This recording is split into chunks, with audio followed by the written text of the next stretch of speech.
Thank you, Mr. Chairman, for having me here. Ranking Member Burr, thank you also for the opportunity to testify at today's hearing on the Chimney Rock National Monument Act of 2010. I introduced this legislation earlier this month. Chairman Udall, I want to extend a special thanks to you, as you said, for joining me as an original co-sponsor on this important piece of legislation. I also want to recognize Commissioner Bob Mumma, who's here today. He's sitting behind me, and you'll hear from him later. Commissioner Mumma is a county commissioner from Archuleta County, Colorado, where Chimney Rock is located. Bob, along with his two fellow Archuleta County commissioners, penned a letter to me earlier this year expressing strong support for this legislation to designate Chimney Rock a national monument. Bob, I know you're a busy guy, and I want to express my sincere thanks for taking the time to testify in support of this legislation. I'm here today to testify in support of S3303, the Chimney Rock National Monument Act of 2010. Chimney Rock is located roughly 20 miles west of Pagosa Springs in the southwest part of our state of Colorado. This 4,700-acre site is located on San Juan National Forest land and is recognized as perhaps the most significant historical site managed by the entire U.S. Forest Service. The twin spires of Chimney Rock depicted in the photo beside me attracted the ancestors of the modern Pueblo Indians to this area nearly 1,000 years ago. This unique culture had their main settlement in Chaco Canyon, New Mexico, and had a settlement at what is now Mesa Verde National Park near Cortez, Colorado.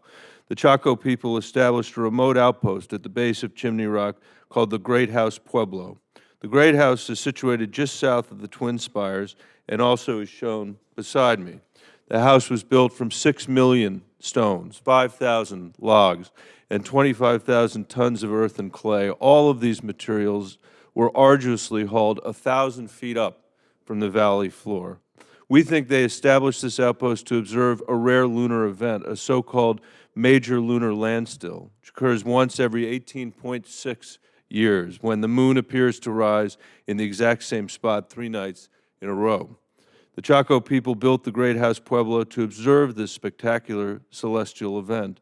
There are only 2 other places in the world where archaeologists have found evidence that ancient people used stone structures to mark a lunar standstill. Stonehenge is one of them. Chimney Rock has incredible historical and cultural significance, yet the site lacks a designation equal to that stature. This discrepancy is why countless preservation groups got involved with Chimney Rock. This constituency, coupled with a bipartisan group of local officials, local Colorado counties, municipalities, and tribes have joined in an effort to give Chimney Rock its proper designation. They came together and asked me to carry legislation to designate Chimney Rock a national monument. Well, I was happy to answer that call. This legislation will provide much-needed protection and much-deserved recognition for the site.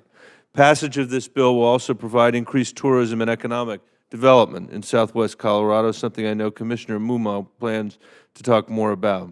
The measure was drafted with the help of the U.S. Forest Service, the Archuleta County Commissioners, the Pagosa Springs Town Council, historic preservation groups, and Native American tribes in the region. Through this robust stakeholder process, we've written a common-sense piece of legislation for this important archaeological treasure. I would draw the committee's attention to a number of letters I brought with me today that support the overall effort. The letters come from a bipartisan group of Archuleta County Commissioners, where Commissioner Mumma serves, the Mayor and Town Council of Pagosa Springs, Colorado, the town nearest Chimney Rock, and a wide variety of historical preservation groups from Colorado and all across the country. I'd like to submit these letters into the record to illustrate the broad level of local support for this popular legislation. Without objection. Thank you, Mr. Chairman. My staff and I stand ready to work with the members of the committee and the administration to address any concerns that arise with the legislation as drafted. It's my hope that we can work collaboratively to improve and strengthen the legislation. It's then my hope that the committee will support the bill and favorably report it out for consideration by the full Senate. Thank you again, Chairman Udall and Senator Burr, for allowing me the opportunity to testify on behalf of this measure.